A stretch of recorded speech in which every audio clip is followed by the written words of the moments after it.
Olá, seja bem-vindo, eu sou Alexandre Castro. Para quem não me conhece, sou professor do curso de graduação da unitrader.pro.br e professor do site de educação financeira youtrade.com. Durante essa semana eu estou na cidade de Londres, eu vou estar fazendo vídeos explorando a cidade, é um dos maiores centros financeiros, né? A gente vai estar aprendendo um pouco mais sobre esse mundo financeiro aqui da cidade.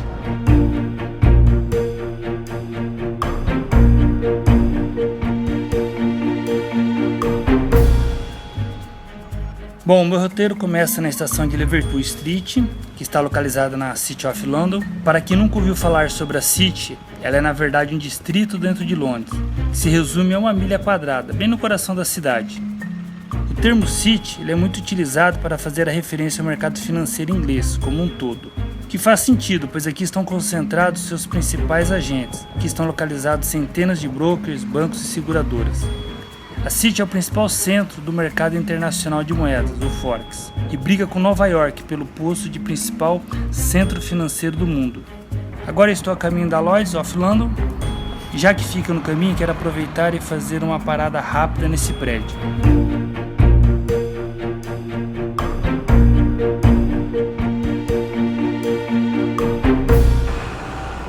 Pessoal, esse edifício é o Gherkin, né, conhecido como Pepino em inglês. É um edifício bem imponente, mostra aí a força do mercado financeiro. É uma curiosidade, ele foi vendido há pouco tempo aí por mais de 700 milhões de libras, né, para a família Safra. Mostra aí a importância então do mercado financeiro da cidade de Londres. É um edifício bem imponente.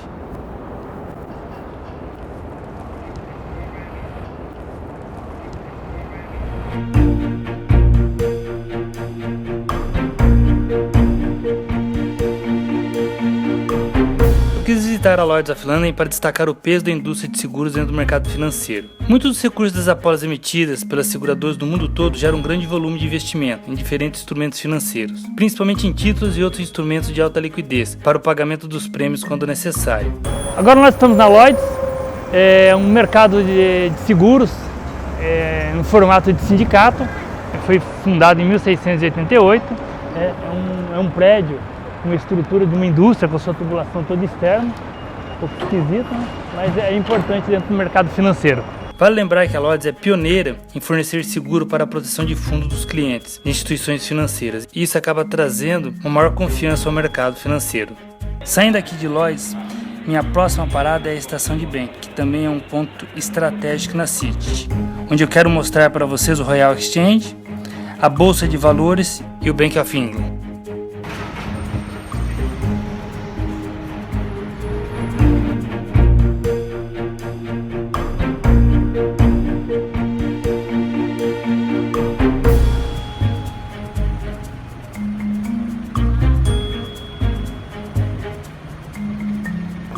Agora nós estamos na estação de Bank, né, uma junção importante de prédios do mercado financeiro também.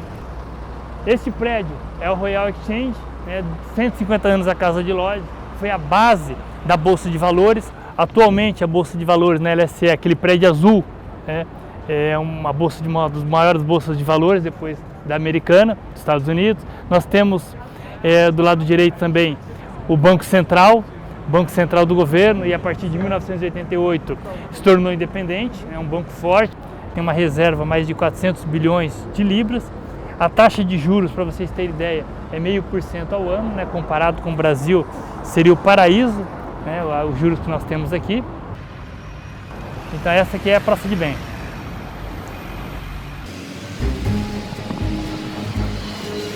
Agora estamos indo para South Bank, que é o calçadão localizado na margem sul do rio Tâmisa.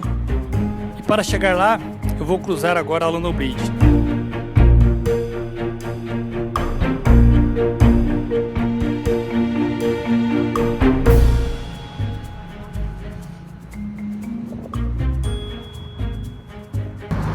Estamos saindo da London City, estamos indo em direção à Prefeitura de Londres. Do nosso lado esquerdo, nós temos a torre, a ponte da torre, a Tower Bridge.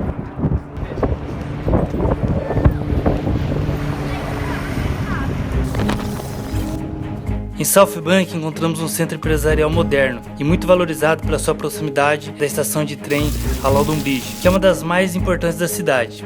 Nessa área se encontra a prefeitura da cidade, governada há alguns anos pelo prefeito londrino Boris Johnson, um político bastante polêmico e muito popular.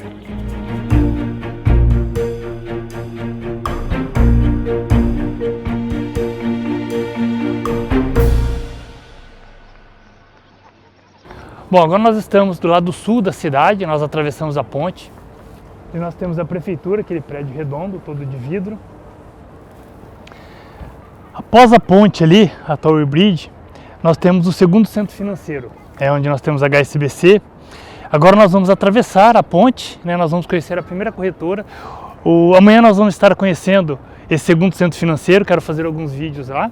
Mas agora nós vamos atravessar a ponte e vamos conhecer a primeira corretora. Nós vamos visitar.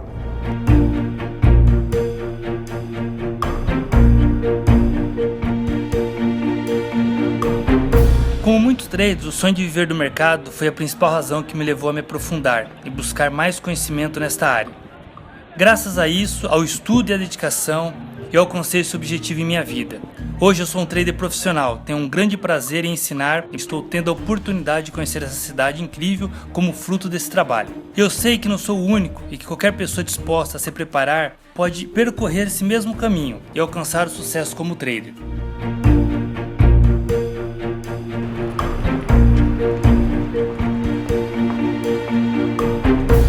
Olá pessoal, bom, como prometido eu estou na primeira corretora. A corretora proporcionou algumas imagens e uma entrevista. Eu estou aqui com o Rodrigo, ele vai estar falando um pouco para a gente sobre o funcionamento e a estrutura de uma corretora. Rodrigo, primeiramente, obrigado, né, pela entrevista, pela oportunidade. Eu queria que você falasse um pouco para a gente, Rodrigo, sobre a tua entrada no mercado FX, como que você conheceu o mercado, como você chegou, né, no mercado e qual que é o seu trabalho, principalmente o seu trabalho que você desenvolve aqui na corretora. Tá, perfeito. Bom, eu cheguei na indústria, né, do Forex, foi no ano de 2011, começo do ano de 2011. Eu tinha recém chegado aqui em Londres, como já tinha uma experiência do mercado de bolsa no Brasil, fui buscar realmente, né, alguma coisa relacionada também com o mercado financeiro e bom, de várias entrevistas, que aqui o mercado é bem dinâmico, essa, né, aqui na corretora foi uma das entrevistas, mas eles gostaram bastante do perfil e chamaram. É interessante que eu já vinha na Bolsa, né, do Brasil desde 2003, operando e depois trabalhando, fui agente autônomo. E incrivelmente assim, eu já tinha ouvido falar do Forex, mas é aquela coisa que a gente sabe no Brasil, né, meio mistificada e nunca tinha realmente ido mais a fundo. E chegando aqui, a gente passa por um treinamento e fui finalmente descobrir o mercado, saber o que era. E bom, com o tempo, né, descobri a história do Forex no Brasil e as particularidades que existem nesse mercado, né, devido, né, às questões regulatórias. Legal. O seu trabalho, um pouquinho do seu trabalho aqui, o seu dia a dia, né, como... Perfeito, assim, né, dentro da corretora. Basicamente, né, a corretora, né, o trabalho dela é executar ordens, né, Alexandre? Então, a corretora ela fica impedida, né, por uma questão da regulação de ter a parte, né, de aconselhamento, né, que eu sei que muita gente acredita que isso é um papel da corretora. Não, a corretora, o serviço dela é atender o cliente, né, em toda a parte burocrática para ele conseguir abrir a conta, na parte de suporte para estar lidando com qualquer questão técnica que seja necessária, seja por parte do cliente que tem alguma estratégia em específico que necessita algum ajuste, ou, né, aqui no nosso caso a gente trabalha só com sistemas eletrônicos, não tem nenhum tipo de intervenção humana, então caso aconteça algum problema técnico a gente está aqui para estar dando esse tipo de suporte. Então o dia a dia é basicamente estar no contato com o cliente, né, ajudando na parte realmente de abertura de contas, na parte dos ajustes realmente que são necessários para determinadas estratégias e cobrir, né, toda a parte de movimentação financeira e contato com o back-office, que é quem está controlando os sistemas eletrônicos para que tudo corra bem, né? O que a gente busca é dar uma execução rápida, né? Aqui no nosso caso sempre preço de mercado e bom, o melhor serviço possível dentro do que a gente tem, né, ao nosso alcance. Legal. Qual que é a sua visão, Rodrigo, em relação aos primeiros operadores do mercado de Forex, né, no Brasil, né, no momento, né, comparando no passado e até o momento? Olha, Alexandre, foi interessante, assim, porque, como eu disse, né, foi a partir de 2011, trabalhando aqui, que eu fui conhecendo muita gente, né, do Brasil, já envolvidas com Forex desde 2001, que é quando, né, realmente a gente sabe que surgiram as primeiras plataformas disponíveis, né, para o público de varejo. Antigamente, né, os requisitos de principalmente capital eram muito grandes, né, impossível para uma pessoa física estar querendo operar nesse mercado. Bom, a gente foi ouvindo histórias daqui e de lá, então conhecendo os principais personagens, né, que atuaram, né, de 2001 até 2011, quando eu já pude acompanhar esse mercado. E a gente vê que, assim, né, infelizmente foi uma coisa que foi sendo desbravada, né, por aquelas pessoas que tinham a curiosidade, mas acabou também sendo explorada por assim, muita gente de má índole que, né, faziam esquemas ilegais e usavam o nome do Forex, né, infelizmente, para justificar, né, o esquema que eles vinham fazendo. No entanto, né, com o passar dos anos, com a lei de 2006 do Banco Central, que finalmente permitiu o cidadão brasileiro investir fora do país, começou a se tornar um pouco mais sério isso, no sentido que as pessoas conseguiram ver que existia um lado sério do Forex e existia um lado perigoso, né, do Forex, de corretoras que usam o nome do Forex, né, se passando de corretoras, mas fazendo um tipo de serviço que não tem nada a ver realmente com o que é a corretagem. Bom, e ficou nessa luta, tá? O que eu vejo hoje em dia é que a gente tem poucas corretoras sérias, tá? Que realmente estão em lugares com jurisdição de mercado, com tradição de mercado financeiro, e uma imensidão de corretoras que surgem, né, em lugares exóticos e principalmente determinadas jurisdições que se criou essa cultura de né, montar brokers de Forex nesse modelo cassino. E essa luta, né? Porque quem faz o trabalho sério, né, respeita a falta de regulação no Brasil. E quem não faz está lá adoidado, fazendo todo tipo de propaganda e prometendo tudo que é impossível. Mas isso está mudando, tá? Do tempo que eu já estou no Forex, eu venho né, percebendo que as pessoas estão buscando mais informações no Brasil, isso é muito bom. Existem, né, canais onde você consegue ter acesso a informações para te dar segurança, né, saber onde você deve, né, fazer sua busca e o que você deve estar analisando, né, de qualquer corretora que, né, chega até você, para realmente estar firme, né, de trabalhar com vamos dizer assim, agentes sérios, né, porque senão você está perdendo seu tempo. Legal. Como você falou, o brasileiro ele é permitido ele operar Forex fora do Brasil. Okay? O que você acha? Quais são os obstáculos, os desafios que ele tem, tá? Quando ele vai buscar uma corretora fora e os cuidados, né, que ele tem que ter em buscar o país, o local, a origem, né, o tipo de corretora para ele colocar o seu dinheiro? Olha, isso é bem pertinente, tá, Alexandre? Infelizmente, aqui um exemplo nosso, né? Imagino que outras corretoras também passam pelo mesmo que a gente. Como não temos nenhum tipo de publicidade no mercado brasileiro, a pessoa chega aqui pelo boca a boca, mas a grande maioria quando chega aqui já está machucada, tá? Por quê? Porque quando ele foi buscar informação sobre o Forex, apareceu todos esses brokers cassinos assim desses lugares exóticos que não estão nem aí para falta de regulação e fazem propaganda abertamente no Brasil bom, e tiveram mais experiência. Por quê? Porque a gente sabe que esse tipo de broker, eles têm, né, como é conhecido do mercado, eles formam um mercado, ou seja, inventam um mercado.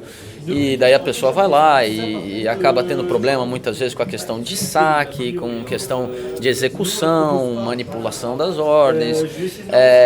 Bom, e fica com essa imagem completamente equivocada, né, do que se trata realmente o mercado. Então, o que eu assim, sugiro é que a pessoa primeiro entenda o que é, né, realmente o mercado Forex, o lado sério dele, ou seja, o que uma corretora precisa para ele poder começar um diálogo. E basicamente, como você sabe, né, as principais praças do Forex, onde a pessoa pode estar tranquila de estar trabalhando, os Estados Unidos, Inglaterra e Japão. Tá? Por quê? Porque eles têm órgãos reguladores sérios, né, com já muita tradição no Forex.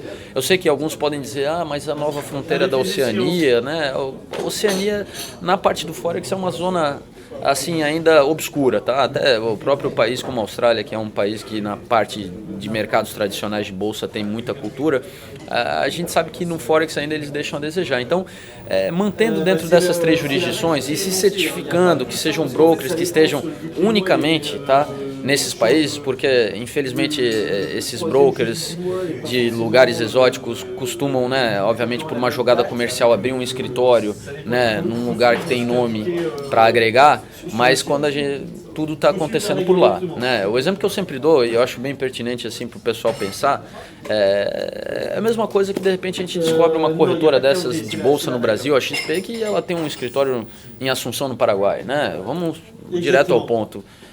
Você se questionaria, por que eles estão lá, né? Não é para trabalhar o público investidor do Paraguai, né? Alguma coisa tem, né? Não está lá só para bonito. Então a pessoa deve se perguntar também, pô, os caras estão aqui publicitando que ele tem escritório na Inglaterra, né? Mas de repente você vê que eles têm 20 escritórios, 15 regulações, e como eu já pude perceber por experiências, né, de clientes que vão compartilhando conosco, a realidade é essa, né? Eles tentam vender o forte, mas tudo acontece no fraco, né? Se a pessoa está em dúvida, manda um e-mail para o compliance do broker dele e pergunta, né, em qual jurisdição ele está, que ele, né, infelizmente, quando tem várias jurisdições, vai acabar tendo uma má notícia, tá? Ok. Falando de regulação, qual que é a sua perspectiva de regulação no Brasil, com relação à CVM? Uma expectativa? Olha, Alexandre, isso é até interessante. Logo que eu entrei aqui, a corretora, né, a preocupação deles sempre foi de poder desenvolver esse trabalho com o público brasileiro dentro das limitações existentes. Então a gente até fez um estudo legal, né, com um escritório de São Paulo, e isso até proporcionou uma visita à CVM lá no Rio, onde a gente esteve, né, conversando com 2 superintendentes. E bom, eles foram bem categóricos, né, e bem sinceros, falaram que, né, eles têm conhecimento do que é o mercado Forex, eles tentam coibir, né, a atuação de corretoras estrangeiras dentro do território nacional, né, que isso não é possível. Eles sabem da legalidade do cidadão brasileiro investir fora. Lógico, nós temos que esperar que a pessoa chegue até nós. Não podemos estar, né, presença física no Brasil, não podemos, né, ter um site.com.br, não se deve de maneira alguma oferecer a opção de boleto bancário que a gente sabe que outras corretoras oferecem, porque é proibido, é ilegal. Então, assim, eles têm noção disso, eles tentam, né, dentro da infraestrutura que eles têm para estar vigiando ali o que acontece, né, punir aquelas que descumprem, né, as normativas que foram passadas. E assim, eles indicaram que no momento que vier realmente, né, vamos dizer assim, a ordem, né, para eles, dos superiores deles, para regular esse mercado, eles não vão ter dificuldade, tá, Alexandre? Até foi interessante que eles deixaram isso claro. Até foi engraçado, ele comentou assim, na época, Rodrigo, a gente tem noção dos países no mundo que tem esse mercado regulado, a hora que for para a gente regular, a gente, né, pega um avião e vem para Londres e vamos ali ver o que a FCA faz, e a gente vai fazer da nossa forma para o mercado brasileiro. Então, a gente ouve, né, por estar no contato com muita gente, né, que gosta do Forex e busca mais informações a respeito, que sim, existe muita discussão já dentro da CVM, já ouvi até que, né, houve painel, né, da CVM junto com outros órgãos do governo para discutir, né, esse mercado. E a gente espera que, né, para o bem do próprio mercado financeiro brasileiro, não venha tardar essa regulação, porque vai trazer competitividade, né? A gente sabe que, por enquanto, a própria Bovespa é um monopólio, né? Ainda não dizia-se da segunda bolsa que ia surgir, até hoje não apareceu. E bom, e o mercado de corretagem, né, é um oligopólio, né? A gente tem aquelas 3 principais ali que conseguem, né, pela competência delas, né, dominar o mercado. Só que ainda no Brasil se pratica muitas coisas que aqui fora é inconcebível. Dou um exemplo sempre básico, que é cobrar por plataforma, né? Aqui, no dia que alguém cobrar, né, pela MetaTrader, dando um exemplo, né, que é a plataforma mais utilizada, né, no mundo, ele vai perder os clientes, porque ele tem 1000 opções de corretoras boas, né, dando a plataforma de graça. Então isso é uma coisa que eu acho que a regulação do Forex no Brasil ia permitir, né, trazer essa competitividade de uma forma muito mais rápida, né, do que ter que esperar pelos agentes locais realmente, né, entre eles avançar com isso. Legal. Para a gente estar finalizando, Rodrigo, explica um pouco sobre a estrutura da corretora, né? O funcionamento da corretora, o organismo, né, como um todo da corretora de Forex. Ótimo. Assim, né, uma corretora ela é dividida em front office e back office, né? Back office é quem está encarregado dos sistemas, tá? Principalmente conexão com os bancos, obviamente roteadores e toda essa parte de TI. E assim, até por uma questão da regulação, existe o que a gente chama de Chinese Wall, né? Os departamentos eles têm que estar isolados um do outro para não fluir a informação. Então assim, o back office ele até fica numa estrutura física separada, que a gente está no escritório do front office. Dentro do back office que a gente tem, né, o setor realmente que gere o risco dos clientes, né?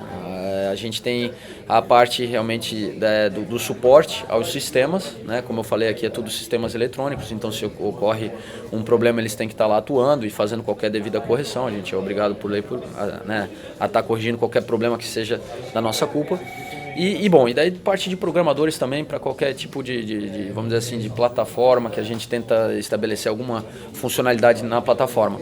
E o front office, que é aqui o escritório a gente se encontra, você tem principalmente o departamento de compliance, né, que é o encarregado da questão do cumprimento das leis, né, no caso da regulação aqui da FCA.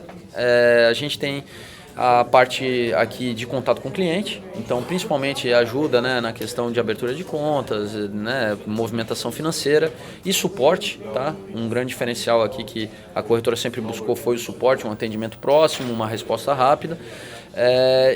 Bom, também você tem a parte do departamento financeiro, marketing e o setor de cadastro. Então, basicamente aqui até o que a gente está na parte comercial de contato do cliente. Então, são divididos por mercados, né? No caso aqui por línguas. Aqui a corretora ela trabalha com 11 mesas diferentes, 11 línguas diferentes. Bom, a gente tem a nossa mesa portuguesa, né? Atendendo Portugal, Angola e Brasil. Já desde 2008, tá? Lógico, é importante frisar que o trabalho, principalmente no que concerne o mercado brasileiro, é um trabalho de formiguinha, né? Mas pouco a pouco, né, a gente aqui tem se tornado conhecido e o boca a boca é sempre, né, a melhor indicação que existe, porque a pessoa, né, já ouviu falar por um conhecido e já chega aqui, né, sabendo que existem boas referências. Então, isso é o que é a corretora. Lembrando aquilo que eu te falei, eu sei que o pessoal tem uma imagem de achar que a corretora é uma asset. Não é, tá? Corretora, por lei, ela não pode realizar negociação, ela não pode dar sugestão assim, de estratégia ou gestão, tá? Então, isso é só importante deixar claro, porque eu sei que a gente tem aquela imagem, né? Cadê os operadores? Não tem operador. Aqui é o pessoal em função do trader, né? Que ele sim é o operador, dos clientes, né? Para tornar tudo assim, né? Ajudar ele com tudo que é aspecto técnico e burocrático e deixar ele tranquilo para realizar a negociação dele. Legal. Bom, Rodrigo, obrigado pela entrevista. Agora nós vamos fazer algumas imagens da corretora aí, que for possível a gente estar... Perfeito, eu agradeço a iniciativa, tá, Alexandre? Acho que está de parabéns, espero que, né, consiga ter mais material né, de outros agentes do mercado, porque é interessante que o pessoal tenha essa visão isenta e depois possa se guiar pelas suas preferências e fazer a sua devida diligência de com quem trabalhar, devido, primeiro, mais que tudo, à seriedade e depois, obviamente, às condições de negociação. Legal. Vamos para as imagens agora.